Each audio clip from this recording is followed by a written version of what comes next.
हाफिज सईद का दाहिना हाथ कट गया। लश्कर का खूंखार आतंकी कैसे मारा गया। अबू कताल सिंघी भारत में कर चुका था कई बड़े हमले। कौन है हाफिज का करीबी अबू कताल सिंघी। जम्मू में तीर्थ यात्रियों की बस में हमले का मास्टरमाइंड, एनआईए का मोस्ट वांटेड आतंकी को किसने ढेर किया। पाकिस्तान में आतंकी संगठन लश्कर ए तैयबा को बड़ा झटका लगा है। भारत का एक और दुश्मन और दहशतगर्द अबू कताल सिंघी मारा गया है। भारत में तीर्थ यात्रियों की बस पर हमला करने में शामिल था अबू कताल सिंघी। आतंकी अबू लंबे समय से गायब चल रहा था और अब उसकी मौत की खबर आई है। आज के वीडियो में समझिए कि कैसे मारा गया खूंखार आतंकी अबू कताल सिंघी और भारत में कितने हमले कर चुका था, कितने मासूम लोगों की हत्या का दोषी था अबू कताल सिंघी। अबू कताल को लेकर बताया जाता है कि ये लश्कर का टॉप आतंकी था। मोस्ट वांटेड लिस्ट में चल रहा था अबू कताल सिंघी। अबू वही आतंकी है जिसने पिछले साल 9 जून को रियासी में एक तीर्थ यात्रियों की लदी बस में आतंकी हमला किया था। उस हमले में कई श्रद्धालुओं की मौत हुई थी और अब अज्ञात हमलावरों ने उसी अबू कताल को मौत के घाट उतार दिया है। रियासी आतंकी हमले की बात करें तो राजौरी जिले की सीमा से लगे रियासी जिले के पौनी इलाके में शिवखोड़ी से कटरा जा रही तीर्थ यात्रियों की बस को आतंकवादियों ने अपना निशाना बनाया था। उस वजह से बस ड्राइवर ने अपना कंट्रोल खो दिया और बस खाई में जा गिरी। इसमें 9 लोगों की जान चली गई और 33 लोग जख्मी हो गए थे। जब एनआईए ने इस आतंकी हमले की जांच शुरू की तो सबसे प्रमुख नाम अबू कताल का सामने आया। उसकी भूमिका सवालों में थी और अब संदिग्ध स्थिति में वो मारा गया है।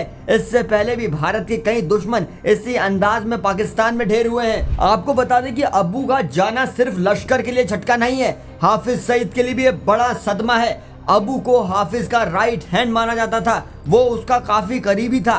पहले भी हुए कई हमलों में उसका साथी रहा है। ऐसे में अबू कताल के जाने से हाफिज और ज्यादा कमजोर हो जाएगा।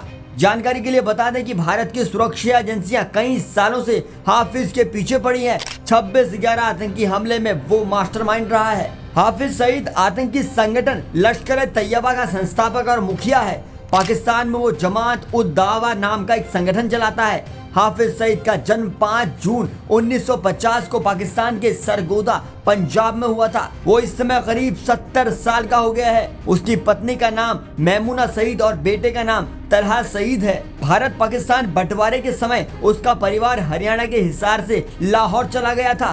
भारत में मुंबई 26/11 का हमला हाफिज सईद ने ही करवाया था। इस हमले में 164 लोगों ने अपनी जान गंवा दी थी और साल 2006 में मुंबई ट्रेन धमाकों में भी उसी का हाथ रहा है। दरअसल एनआईए ने जनवरी 2023 में राजौरी में हुए हमले के लिए 5 लोगों के खिलाफ आरोप पत्र दाखिल किए थे, जिसमें लश्कर के 3 पाकिस्तानी आतंकी भी शामिल थे।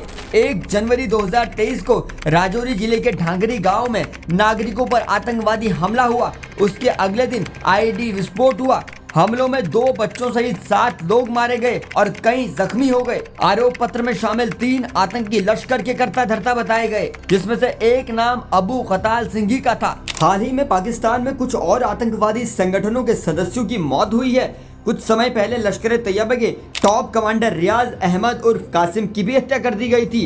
इसी तरह बशीर अहमद की भी रहस्यमय तरीके से मौत हो गई थी। अबू कताल की मौत पाकिस्तान के लिए एक बड़ा झटका हो सकती है, लेकिन भारत में ये एक राहत की खबर भी है, क्योंकि वो भारतीय सुरक्षा बलों के लिए लगातार एक बड़ा खतरा बना हुआ था। पाकिस्तान में दिन दहाड़े आतंकवादी संगठन लश्कर ए तैयबा के मोस्ट वांटेड आतंकवादी अबू कताल सिंघी की हत्या कर दी गई। शनिवार रात करीब 8 बजे उसे मौत के घाट उतार दिया गया। हत्या किसने की उसके बारे में अब तक किसी भी तरह का कोई खुलासा नहीं है, लेकिन हो ना हो ये किसी बड़े ऑपरेशन के तहत ही किया गया है। अबू कताल पर भारत में कई बड़े आतंकी हमलों का आरोप था और वो एनआईए की मोस्ट वांटेड आतंकवादी की लिस्ट में भी शामिल था। आप बताइए कि ऐसे आतंकवादियों के सफाई के पीछे किसका हाथ हो सकता है। आप इस पूरे वीडियो पर क्या कहते हैं कमेंट सेक्शन में लिखकर बताइएगा। देश दुनिया की खबरों से अपडेट रहने के लिए जुड़े रहिए जनसत्ता के साथ।